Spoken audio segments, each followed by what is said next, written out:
عزیز دوستوں، بزرگوں اور بھائیوں، انسان کھائے پیے سوئے جاگے تو اس کے جسم کی ضروریات پوری ہوتی ہیں، لیکن جب وہ اللہ کا ذکر کرتا ہے، نماز پڑھتا ہے، دعا مانگتا ہے، استغفار پڑھتا ہے، درود و سلام کے گجرے پیش کرتا ہے، تو پھر اس کی روحانی ضروریات پوری ہوتی ہیں۔ آج جس زمانے میں ہم وقت گزار رہے ہیں، لوگوں کی جسمانی ضروریات پوری کرنے کے لیے، غذائی ضروریات پوری کرنے کے لیے بہت سارے بندوبست کیے جا رہے ہیں، لیکن جتنا لوگ اپنی ظاہری ضروریات میں خود کفیل ہوتے جا رہے ہیں، اتنا ہی زیادہ وہ روحانی طور پر کمزور ہوتے جا رہے ہیں۔ گھنٹوں بیٹھ کر گپ شپ کرنے والے لوگوں کے لیے تھوڑی دیر بھی ذکر الہی کرنا مشکل ہو جاتا ہے۔ لمبی چوڑی باتیں کرنے والے، لمبے چوڑے دلائل دینے والے لوگ اور سمجھدار لوگ اور سیانے لوگ عبادت کے معاملے میں سستی کرتے ہیں، عمل کے مسئلے میں کمزور ہو جاتے ہیں۔ تسبیحات کرنا، وظائف پڑھنا، درود و سلام پڑھنا، کم بولنا، سچی بات کرنا، صبر سے رہنا، شکر کو اپنانا، قناعت اختیار کرنا، حسد، بغض، عداوت سے بچنا، یہ لوگوں کے لیے مشکل ہو جاتا ہے۔ پھر اس کا نقصان یہ ہے کہ معاشرہ ایک عجیب سی بے سکونی اور بے قراری کا شکار ہے۔ جیب میں بہت زیادہ پیسے رکھنے والا، خوش شکل نظر آنے والا، پیٹ بھر کے روٹی کھانے والا شخص بھی ڈھونڈتا پھرتا ہے کہ آخر میں پریشان ہوں کیوں۔ آپ انسانیت کی تاریخ پڑھیں گے تو آپ کو معلوم ہوگا کہ انسان نے کبھی پتھر کی پوجا کی، کبھی معاذ اللہ چاند سورج کی، درختوں کی، بتوں کی پوجا کی۔ معاذ اللہ یہ غلط ڈائریکشن پہ تو چڑھ گیا، لیکن ایسا نہیں ہے کہ کوئی بندہ دنیا میں آیا ہو اور کسی کی اس نے عبادت نہ کی ہو۔ اس لیے کہ اللہ تبارک و تعالیٰ نے جس طرح ہمارے جسم میں کھانے کی طلب رکھی ہے، پینے کی طلب رکھی ہے، سونے کی طلب رکھی ہے، اسی طرح اللہ تعالیٰ نے عبادت کے لیے طلب رکھی ہے جسم میں۔ یہ تو ہوا کہ انسان گمراہ ہو گیا، غلط رستوں پہ چل نکلا، اس نے جھوٹے معبودوں کی طرف معاذ اللہ توجہ کر لی، لیکن وہ کسی نہ کسی کے سامنے جھکتا رہا، کیونکہ اس کے وجود میں طلب تھی، شوق تھا اسے کہ وہ عبادت کرے۔ اللہ تبارک و تعالی جب مسلمان کو توفیق دے اور اللہ کی بارگاہ کی جانب وہ رجوع کرے،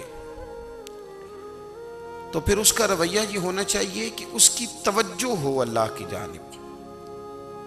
ہمارے ہاں تسبیحات پڑھ لی جاتی ہیں اگر کبھی موقع ملے، لیکن وہ خاص انہماک، وہ خاص شوق، وہ خاص ذوق اللہ تبارک و تعالیٰ کی عبادت کا، ایک ہوتا ہے نماز پڑھنا، ایک ہوتا ہے اہتمام کے ساتھ نماز پڑھنا، یعنی ذرا وقت پہ اٹھنا، ذرا صحیح کر کے وضو کرنا، ذرا شوق سے مصلی بچھانا۔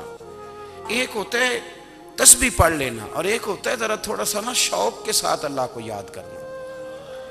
آپ کبھی جو میں نے آیت کریمہ پڑھی، اس کی آپ شان نزول دیکھیں۔ نبی کریم صلی اللہ تعالیٰ علیہ وسلم کے نا کچھ صحابہ اللہ کی محبت کے شوق میں حضور کی بارگاہ میں حاضر ہوئے، اور انہوں نے آ کے عرض پتہ کیا کیا؟ عرض کرنے لگے، یا رسول اللہ صلی اللہ تعالیٰ علیہ وسلم، سالوں بیت گئے ہیں سجدے کرتے ہوئے، حضور سالوں بیت گئے ہیں تسبیح پڑھتے ہوئے، سالوں بیت گئے کہتے ہوئے کہ سبحان اللہ وہ پاک ہے، ہمیں سالوں بیت گئے یہ کہتے ہوئے کہ اللہ اکبر وہی سب سے بڑا ہے، سالوں بیت گئے کہتے ہوئے کہ الحمدللہ ساری تعریفیں اللہ کے لیے، سالوں بیت گئے اس کی تسبیح کرتے، تحلیل کرتے، تکبیر کہتے۔ حضور اب نہ ہمارا اپنے رب سے ملنے کو جی چاہتا ہے۔ کبھی اے حقیقت منتظر نظر آ نہ لباس مجاز میں، لاکھوں سجدے تڑپ رہے ہیں میری جبین نیاز میں۔ اور اقبال کہنے لگے کہ تیرے عشق کی انتہا چاہتا ہوں، تو میری سادگی دیکھ کیا چاہتا ہوں، میرا ذرا سا تو دل ہے مگر شوخ اتنا، میں وہی لن ترانی سنا چاہتا ہوں۔ میرا بھی دل کرتا ہے کہ اللہ میں تجھے کہوں میں تجھے دیکھنا چاہتا ہوں، جس طرح حضرت موسیٰ کلیم علیہ السلام نے کہا تھا، اور تو مجھے کہے کہ لن ترانی تو نہیں دیکھ سکتا، ذرا سا تو دل ہے مگر شوخ اتنا، میں بھی وہی لن ترانی سنا چاہتا ہوں۔ پھر کہنے لگے بھری بزم میں راز کی بات کہہ دی، بڑا بے ادب ہوں سزا چاہتا ہوں۔ دیکھو سب لوگوں کے بیچ ہی میں نے یہ کہہ دیا۔ میرے عزیز صحابہ نا شوق میں، کتنے سارے لوگ ہیں آپ، کتنی ماشاءاللہ بڑی تعداد میں آپ آئے، ہم بھی کبھی اس شوق میں گئے ہیں کہ ہمارے رب کو دیکھنے کو دل چاہتا ہے، ہمارا جی چاہے وہ کبھی ہمیں ملے، ہم کبھی اس کی زیارت کریں، اس کی بارگاہ کرم میں ہم حاضر ہوں۔ صحابہ نے عرض کیا یا رسول اللہ صلی اللہ تعالی وسلم ہمارا رب کہاں ہے؟ ہمارا نا اپنے رب کو دیکھنے کو جی چاہتا ہے۔ جب صحابہ نے یہ عرض کیا تو اللہ نے قرآن مجید نازل کیا، فرمایا وَإِذَا سَأَلَكَ عِبَادِي أَنِّي فَإِنِّي قَرِيب، محبوب جب میرے بندے آپ کی بارگاہ میں آ کے میرے بارے میں پوچھیں نا تو ان سے کہہ دینا میں ان کے قریب ہی ہوں، قریب ہی ہوں۔ دلیل کیا ہے؟ آئی اذا دان، یہ جب بھی مجھ سے دعا مانگیں گے میں ان کی دعاؤں کو قبول فرماؤں گا، میں ان کے قریب ہوں، میں ان کے قریب ہوں۔ یہ جب بھی دعا مانگیں گے نا میں قبول کروں گا، میں ان کے قریب ہوں۔ اللہ تبارک و تعالیٰ کے بندے اللہ سے محبت کرتے، رب کی بارگاہ میں جھکتے، اس کو اپنے دکھ سناتے، اس کے پیارے محبوب صلی اللہ تعالیٰ علیہ وسلم کا وسیلہ لے کے اس کے حضور حاضر ہو جاتے، پیشانیاں سجدوں سے روشن ہوتی۔ ہم نا ہر چیز کے لیے وقت نکالتے ہیں، ہر چیز کے لیے، لیکن عبادت کے لیے وقت نہیں نکالتے۔ ہر شے آباد ہے، ہر شے، ہماری فیس بک بھی آباد ہے، واٹس ایپ بھی آباد ہے، ہمارے ٹویٹر بھی آباد ہیں، ہماری ہر چیز آباد ہے۔ سب سے کم آباد ہمارا مصلی رہ گیا ہے، سب سے کم۔ وہ لوگ اب ڈھونڈنے سے ملتے ہیں جن کی بغل میں مصلی ہوتا تھا۔ میرے بھائی آپ کتنا کو دنیا کے پیچھے بھاگو گے تھکا دے گی، کتنا دولت کے پیچھے بھاگو گے تھکا دے گی۔